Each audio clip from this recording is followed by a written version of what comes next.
ഇപ്പം എനിക്ക് ആവശ്യം ഓർഗനൈസേഴ്സാണ്. അതുകൊണ്ട് ഒരു ഓർഗനൈസറും കൂടെ ഉണ്ടാക്കാമെന്ന് വിചാരിച്ചു. എൻ്റെ ക്രാഫ്റ്റ് ഐറ്റംസൊക്കെ ഞാനെവിടെയാണ് സൂക്ഷിച്ചിരിക്കുന്നതെന്ന് ചോദിച്ചു കഴിഞ്ഞാൽ എനിക്ക് തന്നെ ഒരു ഐഡിയ ഇല്ല. എല്ലാം അവിടെ എവിടെയായിട്ടാണ് ഉള്ളത്. ശരിക്കും പറഞ്ഞാൽ പുറത്തുനിന്ന് വാങ്ങുന്ന ഓർഗനൈസേഴ്സിനേക്കാളും നല്ലത് നമ്മൾ തന്നെ ഉണ്ടാക്കുന്നതാണെന്ന് എനിക്ക് തോന്നി. കാശും കളയണ്ട, നമ്മൾ ഒഴിവാക്കി കളയുന്ന ചില സാധനങ്ങൾ റീയൂസ് ചെയ്യാനും കൂടെ പറ്റും. എൻ്റെ സൗണ്ടൊക്കെ നല്ലോണം മാറിയിട്ടുള്ളത് നിങ്ങൾക്ക് മനസ്സിലാവുന്നുണ്ടോ എന്നറിയില്ല. എനിക്ക് നല്ല ബുദ്ധിമുട്ടുണ്ട്.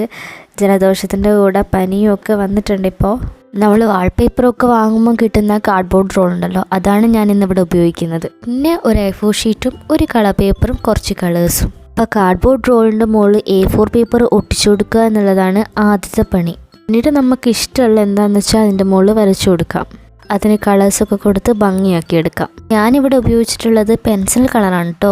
അങ്ങനെ കളറൊക്കെ കൊടുത്തതിന് ശേഷം നമുക്ക് ഒന്നും കൂടെ ക്യൂട്ടാക്കാൻ വേണ്ടി ഒരു ചെറിയൊരു ബട്ടർഫ്ലൈ വെച്ച് കൊടുക്കുന്നുണ്ട്. അതിന് ഞാനിവിടെ കളർ പേപ്പറാണ് ഉപയോഗിച്ചിട്ടുള്ളത്. കളർ പേപ്പറിൽ ബട്ടർഫ്ലൈ വരച്ച് വെട്ടിയെടുക്കുക. മുറിച്ചെടുത്ത ബട്ടർഫ്ലൈനെ നമുക്ക് വീണ്ടും പകുതിയാക്കേണ്ടതായിട്ടുണ്ട്. അത് 2 ഭാഗത്ത് ഒട്ടിച്ചു കൊടുക്കാൻ വേണ്ടിയിട്ടാണ്. ബട്ടർഫ്ലൈന് 2 ഭാഗത്തും ഒട്ടിച്ചു കൊടുക്കുക. അങ്ങനെ നമുക്ക് ഭംഗിയുള്ള ഒരു ഓർഗനൈസർ കൂടെ കിട്ടും. അപ്പോൾ ഇഷ്ടമായിട്ടുണ്ടെങ്കിൽ സബ്സ്ക്രൈബ് ചെയ്ത് സപ്പോർട്ട് ചെയ്യണേ. Thank you.